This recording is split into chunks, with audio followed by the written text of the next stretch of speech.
I mean, in that last facility, I was not safe from the officers in that facility. Do you have any comment about what was posted about you in the alleged Facebook group? I mean, I think it's just it's just indicative of the violent culture that we saw on the inside of I also asked her whether she would be asking for an investigation about this. She didn't answer that. Everyone went straight on in. Now, she did tweet about another facility that this group visited earlier today. I want to share that with you. She said, "Now I've seen the inside of these facilities. It's not just the kids, it's everyone. People drinking out of toilets, officers laughing in front of members of Congress. I brought it up to their superiors. They said officers are under stress and act out sometimes. No accountability." She also tweeted, "After I forced myself into a cell with women and began speaking to them, one of them described their treatment at the hands of officers as, quote, psychological warfare, waking them at odd hours for no reason, calling them expletive. Tell me what about that is due to, quote, lack of funding." I want to bring in Brian Hastings. He's the chief of operations for the U.S. Border Patrol. Brian, thank you so much for coming on. I got to get your response to all of this. Also, just keeping in mind that you're going to have a lot of critics wondering why it took ProPublica to publish this before hearing from you guys. So we take all of the posts that were put out today very seriously. These do not represent the thoughts of the men and women of the U.S. Border Patrol. Each one of these allegations will be thoroughly investigated. We have already turned this in to the Office of the Inspector General and our own internal CBP Office of Internal Affairs to begin the investigations.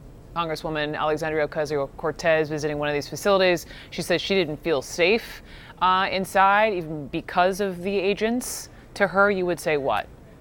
Ma'am, we're professionals. We're dealing with a crisis right now. Over 680,000 apprehensions so far this year. Agents are under a great deal of stress, but with that, what I would remind the public is how many rescues the men and women of Border Patrol have done and put their life on the line to save various individuals throughout the year. These agents, you well know, they are on this front line of this crisis, and you can imagine what some Americans are going to think when they read the reports about these offensive private posts. What do you want? What's your response to that? What do you want Americans to know? So men and women of the Border Patrol are working very hard out there trying to protect the national security of America. It's very difficult to do right now when you're dedicating a large percentage of your workforce to dealing with the humanitarian crisis that's out there.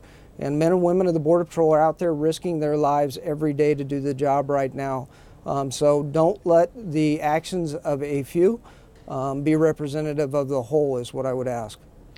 And I hear you say you're under a lot of stress. These agents are under a lot of stress. It's actually something that the Congresswoman said that the agents at the facility told her.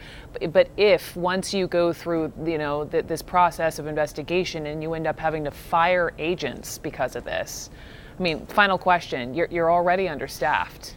How much would this impact you? Well, the appropriate actions need to be taken regardless. We continue to do very well with recruiting. It's difficult recruiting with the crisis that we have at hand, but nonetheless, the appropriate actions will be taken in this case.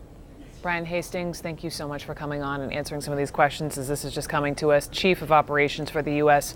Border Patrol. Thank you.